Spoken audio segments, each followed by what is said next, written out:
أعوذ بالله من الشيطان الرجيم بسم الله الرحمن الرحيم يسألك أهل الكتاب أن تنزل عليهم كتابا من السماء فقد سألوا موسى أكبر من ذلك فقالوا أرنا الله جهرة فأخذتهم الصاعقة بظلمهم ثم اتخذوا العجل من بعد ما جاءتهم البينات فعفونا عن ذلك وآتينا موسى سلطانا مبينا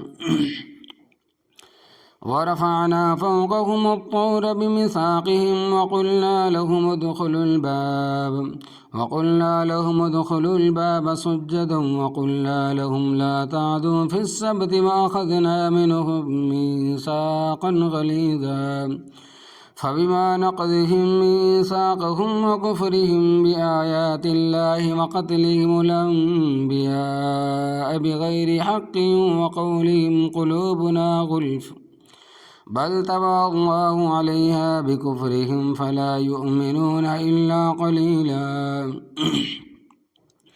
وبكفرهم وقولهم على مريم بهتانا عظيما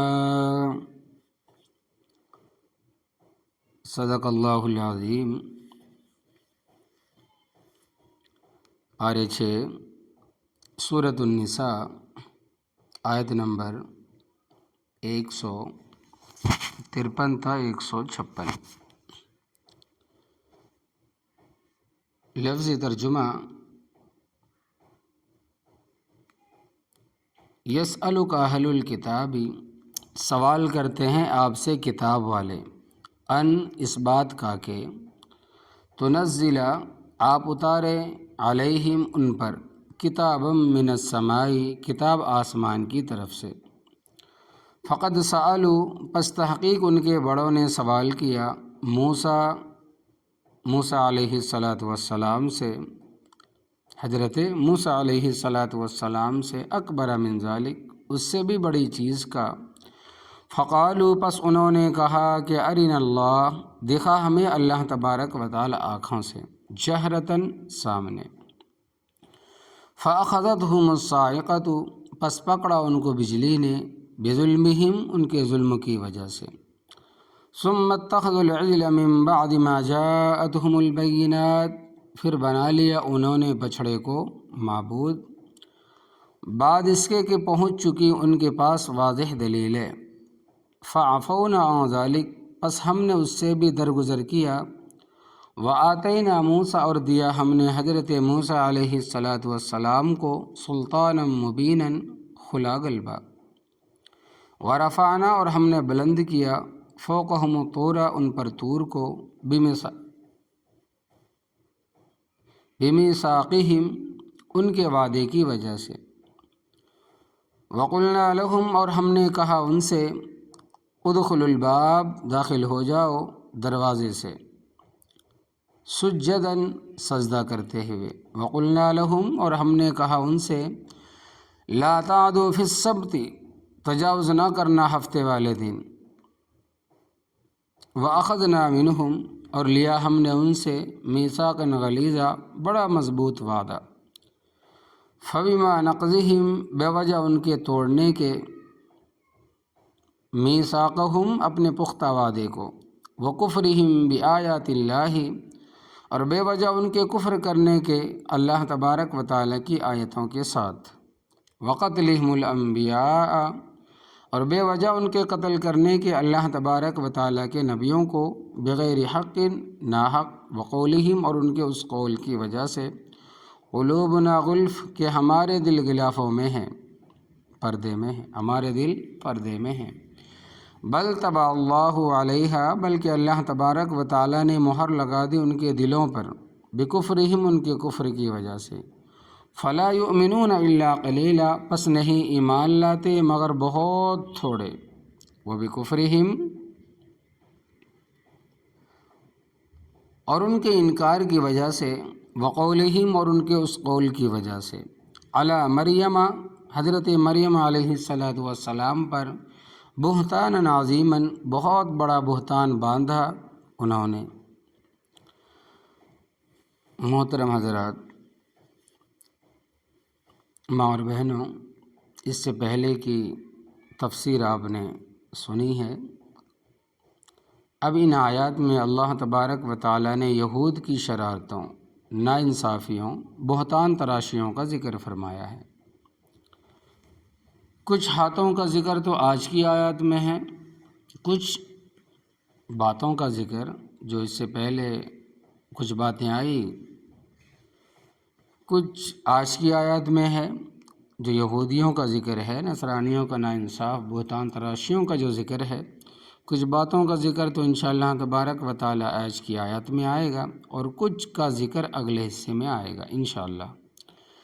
لغوی طور پر تو ہر کتاب کو کتاب کہا جا سکتا ہے، مگر یہاں وہ کتاب مراد ہے جو اللہ تبارک و تعالی نے نازل فرمائی ہے، اور اہل کے معنی والا ہے، تو اہل کتاب کے معنی کتاب والا، جیسے اہل بیت کا معنی ہے گھر والا، اہل المال کا معنی ہے مال والا۔ لیکن قرآن، اسلام اور شریعت کی زبان میں اہل کتاب وہ لوگ ہیں جو آسمانی کتابوں کو ماننے کا دعویٰ کرتے ہیں۔ مثلاً یہودی تورات کو ماننے کا دعویٰ کرتے ہیں، اور ان کے بڑے کافی عرصے تک اس پر عمل بھی کرتے رہے ہیں، اور عیسائی انجیل کو ماننے کا دعویٰ کرتے ہیں، تو تورات انجیل کو ماننے والے اہل کتاب ہیں۔ اسی طرح جو زبور کو ماننے کا دعویٰ کرتے ہیں وہ بھی اہل کتاب میں سے ہے۔ تو ان آیات میں یہود کا ذکر ہے۔ یسألک اہل الکتاب، اے نبی کریم صلی اللہ علیہ وسلم سوال کرتے ہیں آپ سے کتاب والے۔ مدینہ طیبہ میں یہود کی اکثریت تھی، پڑھے لکھے تعلیم یافتہ لوگ تھے، اور مدینہ طیبہ کی منڈی پر بھی ان کا قبضہ تھا۔ ان کے علاوہ ان کی زمینیں اور باغات تھے، بہت بڑے بڑے مضبوط قلعے بنائے ہوئے تھے، اسکول، کالج، یونیورسٹیاں بھی انہی کی تھی۔ سیاست، کاروبار ان کے ہاتھ میں تھا، ان کے مقابلے میں اوس اور خزرج کی کوئی حیثیت نہیں تھی۔ جس طرح آج دیکھیں کہ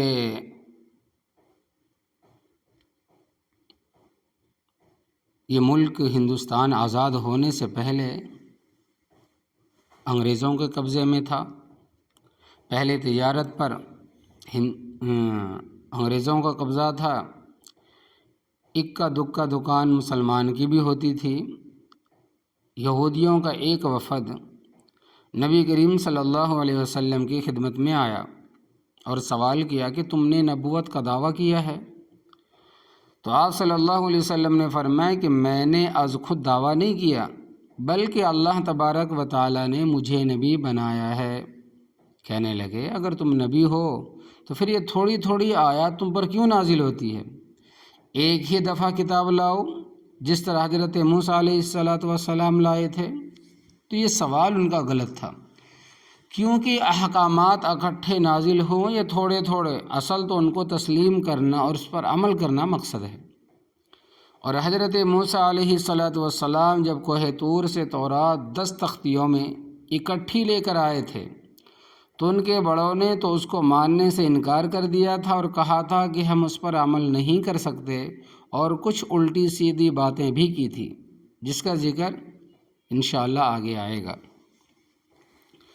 تو فرمایا کہ یسألک اہل الکتاب، سوال کرتے ہیں آپ سے اہل کتاب، او تنزل علیہم کتابا من السماء، اس بات کا کہ آپ اتارے ان پر کتاب آسمان کی طرف سے۔ اب دیکھو سوال کیسا ہے کہ اتار بھائی، اتارنا تو رب تعالیٰ کا کام ہے، پیغمبر کا کام تو نہیں۔ تو اللہ تبارک و تعالی نے فرمایا ہے کہ انا انزلنا، ہم نے قرآن نازل کیا ہے۔ اللہ تبارک و تعالی فرماتے ہیں کہ آپ صلی اللہ علیہ وسلم ان کی باتوں سے پریشان نہ ہو۔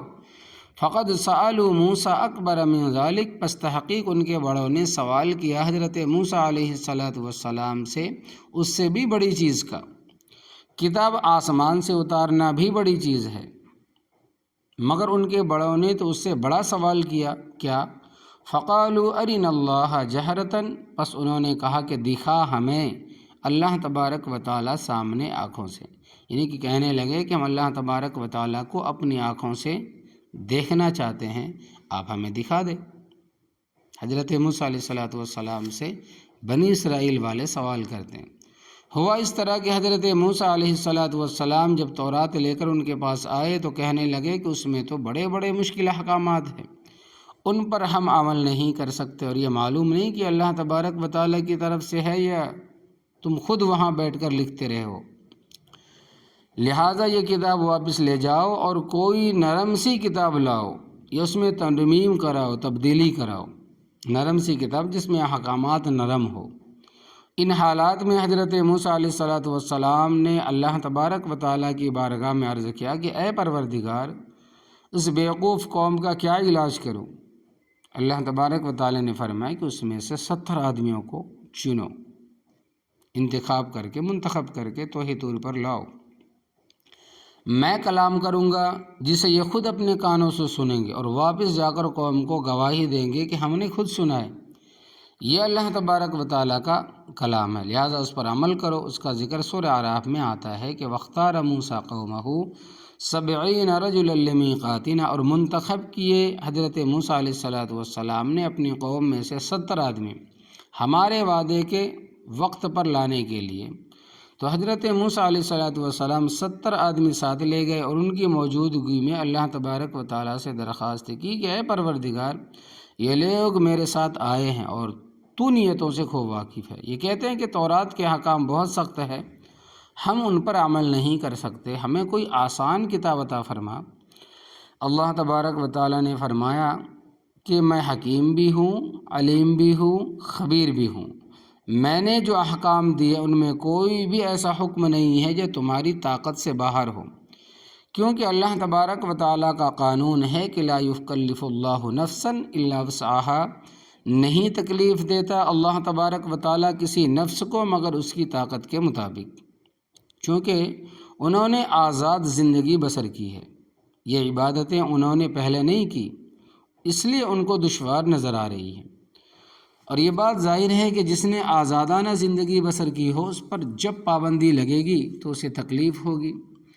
جب یہ ان احکام پر عمل کریں گے کچھ دنوں کے بعد آسان ہو جائیں گے۔ اس کو اس طرح سمجھو کہ ہم نمازیں پڑھتے ہیں۔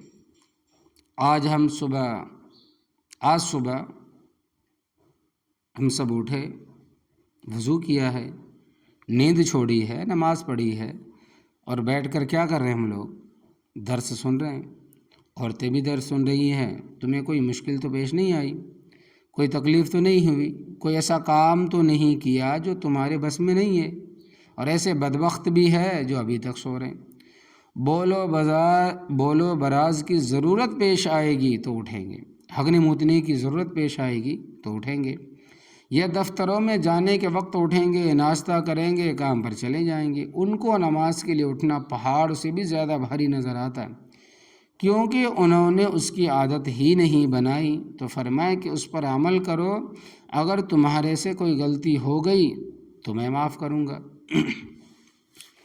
اللہ تبارک و تعالیٰ کا کلام ان 70 نمائندوں نے کانوں سے سنا اور حضرت موسیٰ علیہ السلام کو کہا کہ واقعی ہمیں آواز تو آ رہی ہے، مگر یہ معلوم نہیں ہے کہ جن بول رہا ہے یہ فرشتہ بول رہا ہے یا رب تعالیٰ بول رہا ہے، ہمیں یقین نہیں ہے کہ رب تعالیٰ ہے۔ رب تعالیٰ نظر آئے تو تب یقین آئے گا۔ فقالوا ارنا اللہ جہرۃ، پس کہا انہوں نے دکھا ہمیں اللہ تبارک و تعالیٰ آنکھوں سے، یعنی سامنے کھلے طور پر ہمیں نظر آئے، یا پردے کی اوٹ میں بولتا ہے ہمیں نظر کیوں نہیں آتا۔ معراج کے واقعے کے بارے میں علماء کرام کا اختلاف ہے کہ معراج کی رات نبی کریم صلی اللہ علیہ وسلم نے اللہ تبارک و تعالیٰ کو اپنی آنکھوں کے ساتھ دیکھا ہے یا نہیں۔ ایک گروہ کہتا ہے کہ نبی کریم صلی اللہ علیہ وسلم نے آنکھوں سے اللہ تبارک و تعالیٰ کا دیدار کیا۔ دوسرا گروہ، جن میں حضرت عائشہ رضی اللہ تعالیٰ عنہا بھی ہے، کہتا ہے کہ آنکھوں سے نہیں دیکھا، صرف کلام سنا ہے۔ میں کہتا ہوں کہ اس جہاں میں اگر کسی نے اللہ تبارک و تعالیٰ کو آنکھوں سے دیکھا ہے تو صرف نبی کریم صلی اللہ علیہ وسلم نے دیکھا ہے اور کسی نے نہیں دیکھا۔ حضرت موسیٰ علیہ السلام نے طور پر صرف اپنے لیے سوال کیا تھا، رب ارنی انظر الیک، اے پروردگار مجھے دکھا تاکہ میں دیکھوں تیری طرف۔ قال لا ترانی، اللہ تبارک و تعالیٰ نے فرمایا کہ تو ہرگز نہیں دیکھ سکے گا مجھے،